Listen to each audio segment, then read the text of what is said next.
Hi friends, welcome back to our chapter book reading time. We are going to read chapter 12 today on page 116. I think there's only 3 more or so chapters left in this book. We're almost done with book 8. All right, chapter 12, The Case of the New Mr. E. As the light in the room grew darker that evening, the pumpkins on the wall grew brighter. For some reason, those jack-o'-lanterns really bothered me. Aldo liked them, though. When he came in to clean that night, he said, "Whoa, I almost thought I was in the wrong room." He stopped and admired all the decorations. They did a real good job. Speaking of Halloween, I have a present for you, Humphrey. I love, love, love presents. He wheeled his cart to the middle of the room. Then he reached into his lunch sack and pulled something out. "Maria helped me with this," Aldo explained as he walked toward my cage. He opened the door and put something orange in my cage. "A little Halloween treat," he said. In front of me was a tiny little jack-o'-lantern. It was actually a piece of pumpkin with carrots and seeds that made a little face. It looked perfectly hamsterlicious. Thank you, a million times," I squeaked excitedly. "It's my pleasure," Aldo replied. I started to nibble on the pumpkin right away while Aldo gave Og his nightly frog food sticks. Poor Og, I guess he'll never know how tasty pumpkin is, especially the seeds.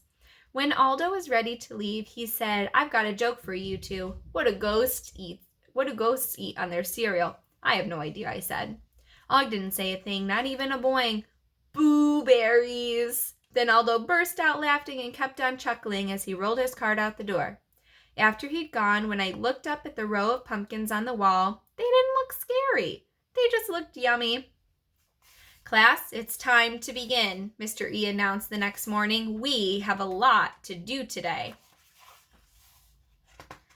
"Word war?" Rosie asked. "Not today," Mr. E said. "We've got a lot of work to do." Sorry, friends. I was looking for the end of the chapter and I lost my spot. We've got a lot of work to do. There were a few groans, but not many. "We're going to start with Mrs. Brisbane's mystery words," he said. "Take out a sheet of paper." Mr. E still had small round glasses and red hair, but this was a different Mr. E than I'd seen before. This was a real teacher. Besides, I was happy that we were going back to mystery words. I knew what pie-whacked meant and pizzazz, but today Mr. E gave us a new word to figure out.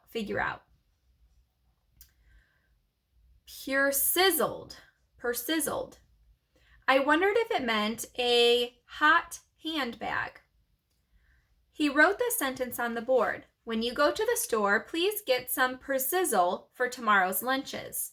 Gosh, persizzle had to be some kind of food, but it couldn't be anything carrots, apples, celery, or other crunchy. It could be anything.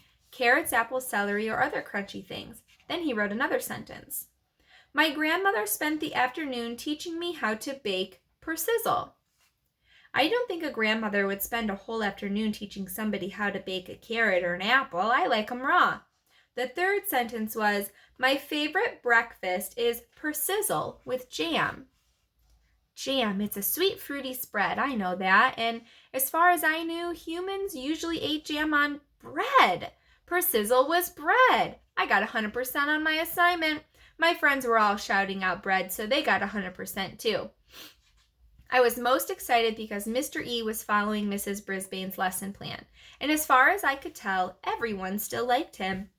Personally, I liked him a little more than I had the day before. I didn't have much time to think about persizzle with jam because Mr. E then went into a math lesson that didn't involve basketballs or running or shouting. My friends worked hard and didn't talk unless they were called on. Just before recess, Mr. E talked about Egypt. He had me on the edge of my cage talking about pyramids, mummies, and the Nile River. I tell you, I was shivering and quivering during that lesson. And when my friends went out to play, Mr. E sat at Mrs. Brisbane's desk and studied lesson plans in her binder. We got so much done that day, I'm not sure Mrs. Brisbane could have kept up, but my classmates and I did. Mr. E even gave out homework assignments, real homework. No one complained because he explained why it's important. Late in the afternoon, helpful Holly reminded Mr. E that he needed to choose who would take me home for the weekend. Mr. E asked my friends to raise their hands if they hadn't taken me home yet, and though their parents would, and if they are, oh, sorry, friends, let me try that one again. Mr. E asked my friends to raise their hands if they hadn't taken me home yet and thought their parents would give permission. A lot of hands went up. How was Mr. E going to choose? He looked at the clock. I think we have time for a quick spelling bee to decide. He asked Rosie, Joey, Tall Paul, Thomas, and Sophie to spell different words.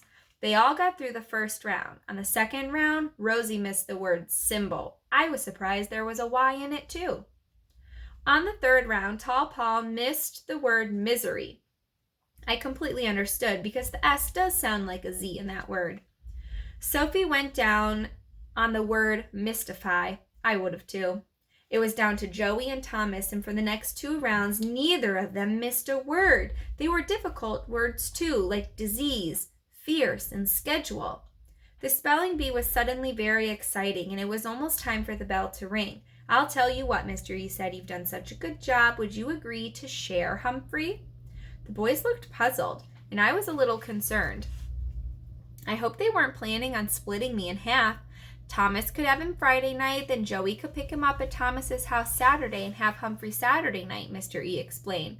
Would your families agree to that? Neither boy looked happy, but they both nodded.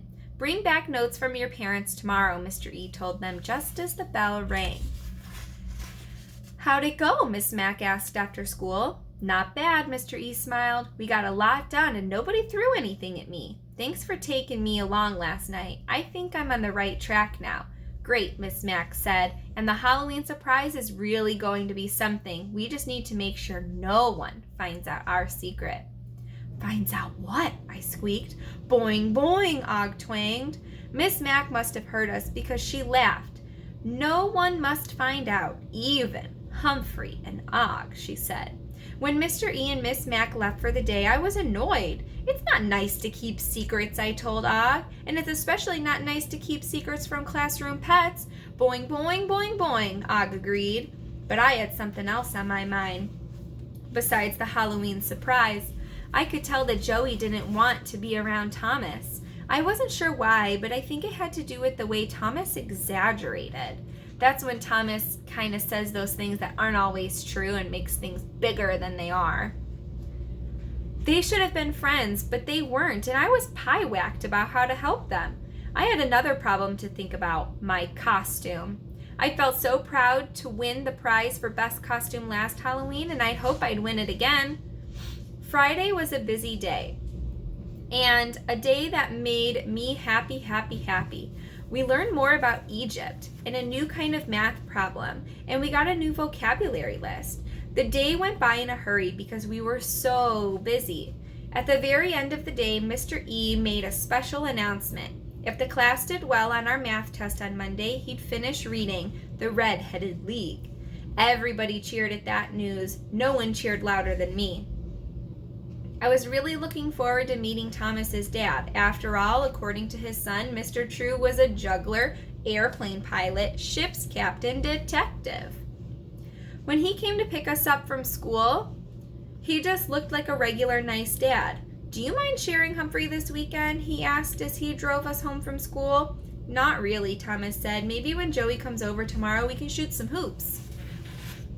My friends, this was a short chapter, so this next page is our last page of chapter 12. Sure, Mr. True said. I'll take you to the park. I wasn't sure if Joey would like that, but I crossed my paws and hoped that he'd say yes. When we got to the house, I was suddenly a little nervous. So far this school year, Thomas had told a lot of stories about his shark teeth collection, the gigantic fish he caught, and huge spiders and colossal snakes, and all of those tall tales about his dad. Luckily, I didn't see any spider, snakes, or fish, with or without teeth, at his house. Thomas's dad helped me set up. His little sister, Teresa, came in to watch me. I spun on my wheel for her, which made her laugh. Then Thomas's mom brought me a celery treat. Later that night, they all watched me roll around in my hamster ball. While I rolled, I wished I could help the boys become friends. All that rolling helped me think, and before long I had a plan that would force them to spend time together, at least for a little while. I crossed my paws and hoped it would work. If they got to know each other better, maybe Joey would find out what I knew. Thomas was a nice, normal boy, and Thomas would find out that if he wanted friends, he needed to stop exaggerating and tell the truth. Otherwise, how could anyone trust what he says? Humphrey's Detectionary. If you don't have a violin like Sherlock Holmes, rolling in a hamster ball can help you think.